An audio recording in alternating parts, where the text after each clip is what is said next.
Top 5 musicians who hated the Grateful Dead. Which musicians criticized the Grateful Dead, claiming that they couldn't play well and definitely couldn't write music?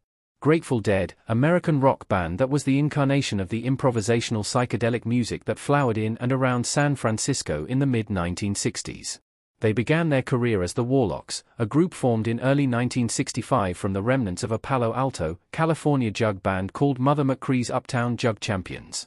They were one of the most successful touring bands in rock history despite having had virtually no radio hits. The Deadheads' unwavering loyalty helped the band achieve great wealth, and this loyalty persisted until the Grateful Dead disbanded after Jerry Garcia, the band's leader, passed away in 1995. In 2003, the band adopted the name The Dead, removing Grateful as a tribute to Garcia. For the range of their influences and the structure of their live performances, the Grateful Dead are considered the pioneering godfathers of the jam band world. But even though the Grateful Dead did not achieve mainstream success, it is one of the most unequivocally famous and recognizable acts of all time. Its legions of tie-dye-wearing fans dutifully followed along on the Dead's never-ending concert tours, and even non-fans recognize the band's enduring imagery of skeletons and dancing bears. Not all listeners enjoy the creative freedom of a jam band. Not even all of their fellow musicians could get behind their unique musicality. Here are 5 musicians who hated them. Steve Miller. He is most famous for fronting the Steve Miller Band. He has worked with various artists.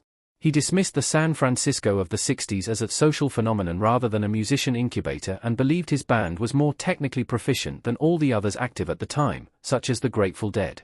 During the Grateful Dead's rise to prominence in the 60s and 70s, Steve Miller couldn't quite connect with them. He referred to the band more as a social phenomenon rather than a group of skilled musicians. In fact, Miller found it more engaging to listen to Jerry Garcia's stage interesting than the band's psychedelic jams. Keith Richards. The Rolling Stones' Keith Richards and the Grateful Dead's Jerry Garcia rank among the most acclaimed rock guitarists of all time, and they are also 2 of the most successful and influential musicians of any kind to emerge in the 1960s. The Rolling Stones guitarist seems to have a knack for criticizing just about everything. First, he dismissed the Beatles' Sgt. Pepper's as rubbish, then criticized both hip-hop and metal, and now, his latest target is the Grateful Dead. Richards' main gripe with the Grateful Dead is the length of their songs. While the Rolling Stones favored concise, hit-driven tracks, the Dead were known for long, sprawling jams. Richards believed this approach marked the decline of rock music.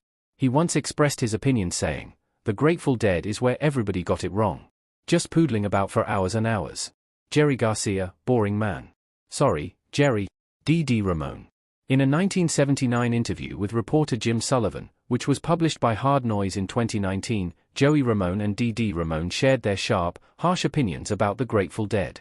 "I guess we feel sorry for them," D.D. remarked, while Johnny added, "I think they did too much LSD." D.D. further explained that he just couldn't get into their music. "I never had any interest.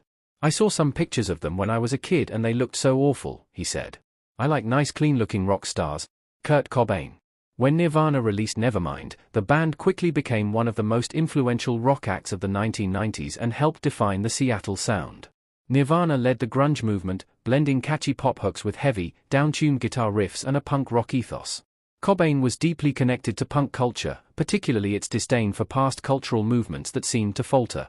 In one journal entry, he criticized 60s hippies, saying, "I like to blame my parents' generation for coming so close to social change then giving up."